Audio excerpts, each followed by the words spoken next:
speaker, Dr. Shyamala Thilagaratnam, to share with us the Health Promotion Board Community Functional Screening Program.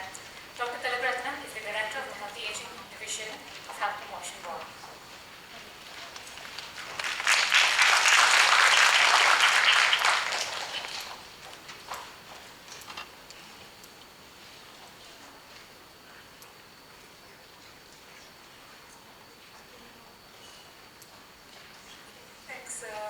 Good afternoon, everybody. Thanks for staying on a Saturday afternoon.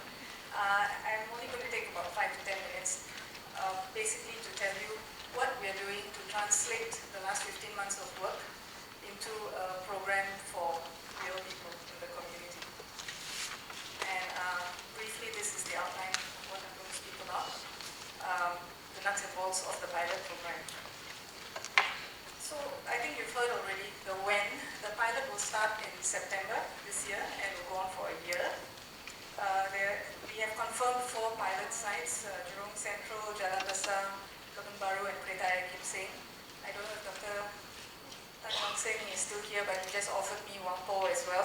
So we've got the 5th site, and we'll confirm the rest of the sites over the next year. Who will be screened? Community dwelling adults age 60 and above.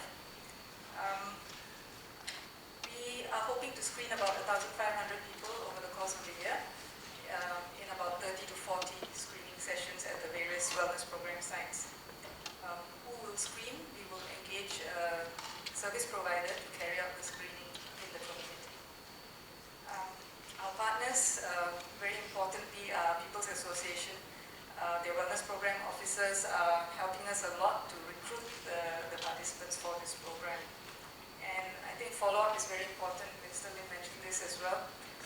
During the screening sessions, at the screening sessions itself, there will be nurse educators to explain the referral letter to the people, to tell them where to go for follow-up. They will also call people who have been referred about a month after the screening session to check whether they've gone for their referral for their follow-up or not. And of course, follow-up will be at the various healthcare providers, which I'll mention in a minute. This is the flow chart for the screening process. As I mentioned, the recruitment and registration will be done by the wellness program staff. There will be 6 stations doing the screening. I think one of our main concerns is that the time taken to do the screening, and which is why we're doing this pilot as well, to see how long it's going to take to screen one person. The current estimate is about an hour per person. We have developed an IT system so that there will be on-site results. The results will be printed out straight away and given to each participant. And then the nurse, and as well as the referral letter if they need referral. Then the nurse educator will, if the results are normal, they will say, very good, give them some healthy lifestyle advice and material. And if there are abnormal results, the nurse educators may take a bit more time to explain them and why they need to go for follow-up. In terms of follow-up interventions, for abnormalities detected in physical function, mood and continence, I think the key referral will be to family physicians. For those with physical function decline, we are also developing a 12-week structured physical activity program. This will focus on strength training and balance, and we hope to get some good results at the end of the 12-week program to see whether it's effective in improving physical function. For oral health, the referral will be to a dentist. For vision, either an optometrist or ophthalmologist. Hearing, either audiologist or an ENT specialist. And as I mentioned earlier, there will be a follow-up phone call 1 month after screening to check that the problem is screening. So at the end of 1 year, I think we need to answer the question whether this was useful, is it useful or not. We will be evaluating the program. I think the first thing we want to evaluate is the screening and the subsequent interventions actually result in an improvement in the quality of life of people who went through the program.